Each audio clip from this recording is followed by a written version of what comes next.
ये हादसा नहीं था, कुछ अरेंजमेंट की बात लगती है। आपके वालिद साहब का जो आपने जो मुकदमा दर्ज उस टाइम हुआ था वो अभी तक है या ख़त्म हो गया है? लेकिन बात ये है कि जिसने इसको कवर अप किया वो लगता यही है कि पीछे को बहुत बड़े लेवल की कोई चीज़ खेली गई है। ये जरदारी ने कोई डिमांड की थी, हमारा कोई होटल था बाहर, तो इतना बड़ा नाम, इतना हम्बल इंसान आपने हमको हमसे छीन लिया। नहीद खान जो सेक्रेटरी थी बेनज़ीर की, उनसे अब्बू जी की मीटिंग हुई थी और उन्होंने उनको वीज़ा लगवा दिए थे। अब्बू जी की किसी से कभी दुश्मनी नहीं रही, अब्बू जी की कभी किसी से लड़ाई झगड़ा नहीं रहा। आपके वालिद साहब के साथ जो ड्राइवर मौजूद थे वो भी ज़िंदा है? अस्सलाम वालेकुम। जब पाकिस्तान फिल्म इंडस्ट्री के लेजेंडरी अदाकार सुल्तान राही मरहूम की 26वीं बरसी है और इस बरसी के मौका पर उनकी जो साहबजादे हमारे साथ मौजूद हैं, हैदर सुल्तान साहब, वो हमेशा हर साल उनकी रिहाइशगाह पर फातिहा ख्वानी का एहतमाम करते हैं। लेकिन सुल्तान राही साहब के कातिल जो हैं आज 26 बरस बाद भी गिरफ़्तार नहीं हो सके हैं। इसके पीछे क्या कहानी है, क्या मुहरकात हैं जिनके जो सुल्तान राही साहब के कातलों को अब तक गिरफ़्तार नहीं किया गया, जानते हैं हैदर सुल्तान साहब से ही। सर, एक यकीनन मुश्किल टाइम आपके लिए भी है, 26 साल बाद भी आपके लिए मुश्किल वक्त ही होगा कि आपके वालिद साहब को अब तक उनके जो कातिल हैं उनको गिरफ़्तार नहीं किया गया। ये बताएं, गैर संजीदगी कहाँ से नज़र आ रही है? क्या पुलिस क्या कहती है, इदारे क्या कहते हैं? आपने उनको अप्रोच किया, क्या कहा उन्होंने आपको? जी बिल्कुल, जब ये सारा कुछ हुआ था स्टार्ट, उस टाइम में बहुत सी पुलिस के साथ हमारे आपस में बातें और डिस्कशंस चल रही थी। बहुत से लोगों ने अरेस्ट भी किया। लेकिन मुझे लगता है कि गुजरांवाला से जब यहाँ पे फ़ाइल ट्रांसफ़र की गई, उस टाइम में कुछ मिस हैंडलिंग हुई है फ़ाइल्स को लेके। और जब यहाँ पे ट्रांसफ़र हुई, यहाँ पे सीआईए में एसपी चदर साहब थे, उनकी मेरी फ़ोन पर जब बात हुई तो उन्होंने कहा बेटा मेरे पास फ़ाइल पहुँची है लेकिन एम्प्टी है, उसमें कोई चीज़ मौजूद नहीं है। तो ये इस बात का सबूत देती है कि इस चीज़ को कवर अप करने की कोशिश की गई। तो मेरा काफ़ी हद तक माइंड ये कहता है कि ये हादसा नहीं था, कुछ अरेंजमेंट की बात लगती है। प्लस ड्राइवरों के साथ जो उसके जो बयान थे उस टाइम में भी, जो अभी तक वो यही बयान देता है कि जी ऐसे हुआ था, उसके ज़हन नहीं मानता, पब्लिक भी नहीं मानती, हमारे घर वाले भी नहीं मानते, क्योंकि वो चीज़ें इस रोड पे अब्बू जी का वो लातादाद दफ़ा आना जाना हुआ, कभी भी हादसा नहीं हुआ, कभी भी ऐसे हालात नहीं बने। और प्लस उसका वो जो बयान है वो कुछ मैच नहीं करता उसके साथ। और सबसे बड़ी मेन अहम बात आपको मैं बताता हूँ कि जब दो लोग इकट्ठे ट्रैवल कर रहे हैं और एक बंदे को ऐसे हो जाए तो चश्मदीद गवाह कभी भी कोई ज़िंदा नहीं छोड़ता, उसको भी मर्डर कर देते हैं वो लोग। और उसके बाद कुछ लेकर भी नहीं गए, उनके पास हर चीज़ उनकी जो हमें पुलिस ने ला के हमारे यहाँ वो हैंड ओवर ये तो लग रहा है टारगेट किलिंग लगी मुझे। इसलिए मैं अभी आज भी यही कहता हूँ कि ये एक ऐसा क्वेश्चन मार्क है जो हमारी फैमिली भी और उनके जितने फैंस हैं तो सब उसे पूछते हैं जी केस का क्या बना, केस का क्या बना। तो उनको मैं ये कहता हूँ कि मिस हैंडल हुआ है। अच्छा, आपके वालिद साहब का जो आपने जो मुकदमा दर्ज उस टाइम हुआ था वो अभी तक है या ख़त्म हो गया है? फ़ाइल गुजरांवाला पुलिस ने क्लोज़ ये करके कर दी कि वहाँ पर एक डकैत था, उसको उन्होंने इनकाउंटर में फिनिश कर दिया और कहा जी कि ये उसने एक्सेप्ट कर लिया था कि ये हुआ है और मुझसे हुआ है, हादसा हुआ है, तो मैंने एक्सेप्ट किया। तो उन्होंने इसको इनकाउंटर में मार के फ़ाइल बंद कर दी। अब बात फिर वही आती है कि ना हमारे तक कोई इसकी लेटर पहुँचे, ना हमारे पास कोई उसकी इंफॉर्मेशन आई, तो कैसे ये बात को कह सकते हैं कि जी फ़ाइल क्लोज़ कर दी गई। अच्छा, आप बेटे हैं उनके, सबसे ज़्यादा आप ही हमारे साथ अटैच रहते हैं, मीडिया के साथ भी और इंडस्ट्री में भी। आपको किसी पे शक है? देखें, अगर शक हो, वालिद साहब की तो माशाल्लाह प्रॉपर्टी बहुत ज़्यादा है जी क्या किसी पे शक होगा आपको? देखें, अगर तो शक का एक सिरा भी हमारे हाथ में आ जाता ना तो अब तक ये केस सॉल्व हो जाना था, क्योंकि हम लोगों ने जितनी हमारी में पावर थी उन्होंने फोर्स किया, उसको जोर लगाया इसके ऊपर। लेकिन बात ये है कि जिसने इसको कवर अप किया वो लगता यही है कि पीछे को बहुत बड़े लेवल की कोई चीज़ खेली गई है, क्योंकि वरना अब तक ये रिजॉल्व हो जाना था।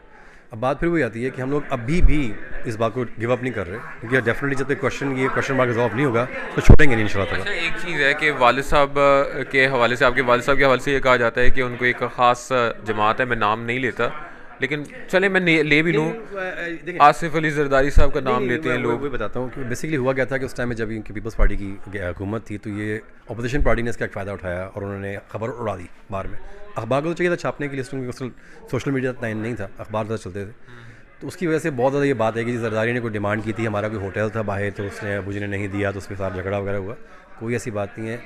बेसिकली अबू जी यहाँ पर गए थे वीज़ा लगवाने के लिए। हम लोगों ने प्लान किया था कि हम ईद करेंगे अमेरिका में। अच्छा, तो नहीद खान उनकी इंतकाल से कुछ अर्सा कबल? नहीं, उसी ये जिसके लिए इस्लामाबाद गए थे, इस काम रास्ते में, इस ओके, काम ठीक। के लिए गए थे इस्लामाबाद। तो क्योंकि हमारी प्लानिंग वहाँ पे जाके ईद करने की थी, तो नहीद खान जो सेक्रेटरी थी बेनज़ीर की, उनसे अबू जी की मीटिंग हुई थी और उन्होंने उनको वीज़ा लगवा दिए थे। ठीक है। वो लेके वापस आ रहे थे जब ये हादसा रास्ते में हुआ है। अब उस वहाँ पर इस्लामाबाद में क्या हुआ, रास्ते में क्या बात बनी और ये क्यों किया गया, अब्बू जी की किसी से कभी दुश्मनी नहीं रही, अब्बू जी की कभी किसी से लड़ाई झगड़ा नहीं रहा। लाहौर क्या पूरे पंजाब के इतने बड़े बड़े नाम जिनको बदमाश कहते हैं, वो उनके घुट्टों को हाथ लगा के लाला जी क्या के रिस्पेक्ट से मिलते थे। तो होता है ना कभी कोई ज़हन की जाता हो, इसलिए तो हमें अभी आज तक की तकलीफ होती है सोच के कि यार ये क्यों किया गया। इतना अच्छा, इतना डाउन टू अर्थ, इतना बड़ा एक्टर, इतना बड़ा नाम, इतना हम्बल इंसान आपने हमको हमसे छीन लिया। क्या वजह है? अच्छा, आखिरी सवाल ये बताइएगा, आपके वालिद साहब के साथ जो ड्राइवर मौजूद थे वो भी ज़िंदा है? जी, वो भी मौजूद है, उसका नाम हाजी हसन कहते हैं उसको। अच्छा, ठीक है। जी। अच्छा, उन्होंने आपको कॉल करके क्या कहा था? सबसे पहले बात आप ही से हुई थी ड्राइवर से? मुझसे बात नहीं हुई थी, मैं अपने रूम में था, हमारे मामू उसको ज़िंदा थे यहाँ पर, उन्होंने कॉल अटेंड की थी, तो उन्होंने कहा कि ऐसे कॉल आई है, उसको ड्राइवर ने कॉल नहीं की थी, हॉस्पिटल से कॉल आई थी हमें। तो मुझे लगा कि किसी ने प्रैंक कॉल की, पहले भी किसी ने ऐसी खबर एक दफ़ा उनके बारे में उड़ा दी थी, लेकिन जब दोबारा कॉल आई, तो ड्राइवर की जब कॉल आई, तो उसने जब किया तो फिर मामू ने कहा कि बात सीरियस लगती है। तो फिर हम लोगों ने जाके वहाँ पे जब चेक किया, गुजरांवाला पहुँचे थे हम लोग राउंड अबाउट कोई 3 बजे रात को, 1:30 बजे करीब रात को कॉल आई थी हमें। अच्छा, आखिरी सवाल ये बता दें, इमरान खान साहब की गवर्नमेंट है, पहली गवर्नमेंट उनकी आई है, आप 26 साल से एफर्ट कर रहे हैं, खान साहब आर्टिस्टों के साथ बड़े अटैच रहे हैं, कोई मुतालबा आप इमरान खान साहब के नाम करना चाहेंगे आज 26वीं बरसी पर? बिल्कुल करना चाहूँगा। खान साहब से यही कहना चाहूँगा कि खान साहब, अगर एक आपकी कॉल चली जाती है हमारे बड़े इदारे जो सो कॉल हमारे हैं उनके पास, तो ये केस 1 सेकंड में रिजॉल्व हो जाएगा। और as being an artist lover, अगर आप ये बात को समझते भी हैं, हमारा भी राइट बनता है, अबू जी के फैंस का भी राइट बनता है, तो मैं चाहूँगा कि गवर्नमेंट इस पर कुछ टेकअप करे। ठीक है, बहुत शुक्रिया। और इस वक्त जो हैदर सुल्तान साहब हैं वो हुकूमत वक्त से ही मुतालबा कर रहे हैं कि उनके वालिद की जो 26वीं बरसी है उस मौका पर सिर्फ़ एक मुतालबा है कि उनके कातलों को फिल फौर गिरफ़्तार करें, और जो उनके मद्दाह हैं और जो उनके अहल खाना हैं वो इस बात का इंतज़ार कर रहे हैं कि इमरान खान हैदर सुल्तान की इस रिक्वेस्ट को मानेंगे और उनके जो कातिल हैं वो गिरफ़्तार होंगे।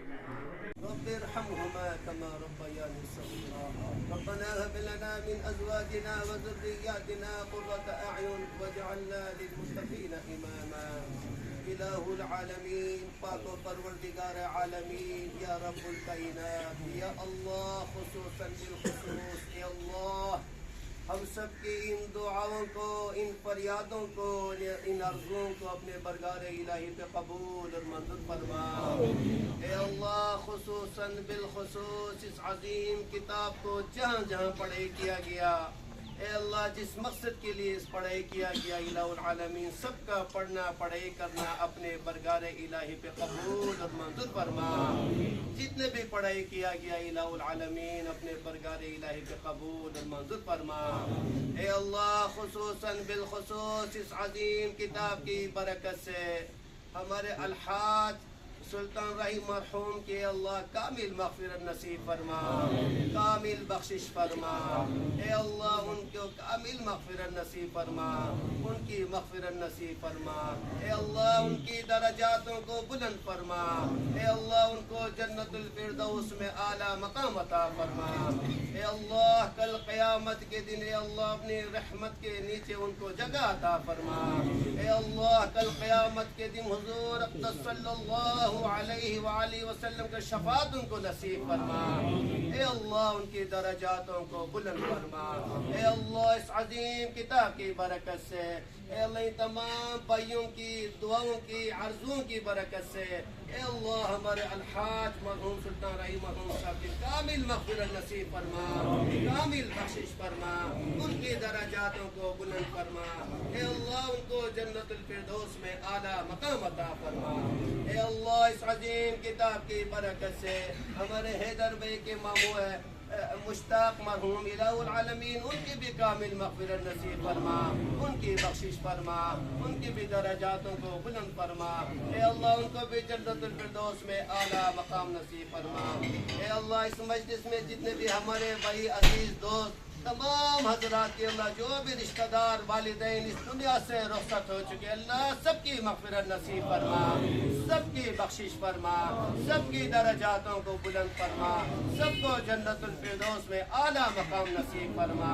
इलाहुल आलमीन, पाक व परवरदिगार आलमीन, ए अल्लाह, इस बाबरकत वाली महफिल की बरकत से, इस अजीम किताब की बरकत से, ए अल्लाह, हम सबकी सगीरा कबीरा गुनाहों को माफ़ फरमा।